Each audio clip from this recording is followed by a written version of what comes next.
আজ বানাচ্ছি চিংড়ি ঝিঙে সর্ষে বাটা দিয়ে ঝোল। এটি বানানোর জন্য প্রথমে আমি চিংড়িটাকে ধুয়ে ভালো করে পরিষ্কার করে নিয়েছি।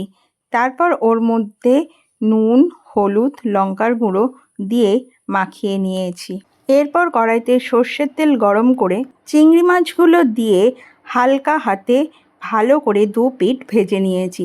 চিংড়ি মাছ যেহেতু নরম, তাই বেশি কড়া করে ভাজার দরকার নেই। এখানে আমি ছোট চিংড়ি ব্যবহার করেছি, আপনারা চাইলে একটু বড় চিংড়ি ব্যবহার করতে পারেন।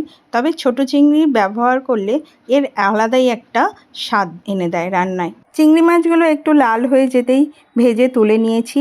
তারপর ওর মধ্যে আরও কিছুটা সর্ষের তেল গরম করে কেটে রাখা ঝিঙেগুলো দিয়ে একটু লাল লাল করে ভেজে তুলে নিলাম। ঝিঙে যেহেতু জলো সবজি, তাই জল বেরোবে। এই জলটা শুকিয়ে গেলেই আর ঝিঙেটা একটু লাল লাল হয়ে এলেই জানবো ঝিঙেটা ভাজা হয়ে গেছে। তারপর ঝিঙেগুলো তুলে নিতে হবে।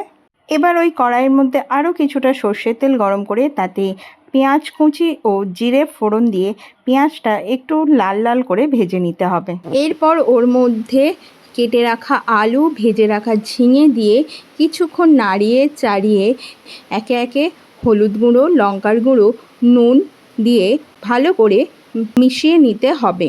এরপর জল দিয়ে ফুটতে দিতে হবে। তারপর ফুটতে শুরু করলে এবং আলুটা অর্ধেক সেদ্ধ হয়ে এলে ওর মধ্যে ভেজে রাখা চিংড়িগুলো দিয়ে আরও কিছুক্ষণ ফুটিয়ে নিলাম।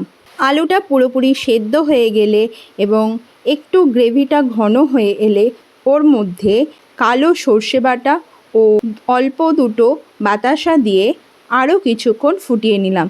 যেহেতু চিংড়ি মাছ আবার সর্ষে বাটাও দিয়েছি, সেই জন্য একটু মিষ্টি মিষ্টি হলে রান্নার টেস্টটা খুব ভালো হবে। সর্ষে বাটা দিয়ে আমি জাস্ট 5 মিনিট ফুটিয়েছি। বেশিক্ষণ ফোটালে গ্রেভিটা তেতো হয়ে যেত। তৈরি হয়ে গেল আমাদের চিংড়ি ঝিঙে সর্ষে বাটা দিয়ে ঝোল। কেমন লাগলো এই ঘরোয়া রেসিপিটা অবশ্যই আমাদেরকে কমেন্ট করে জানাতে ভুলবেন না। দেখা হচ্ছে নতুন একটা ভিডিওয়। ভালো থাকবেন।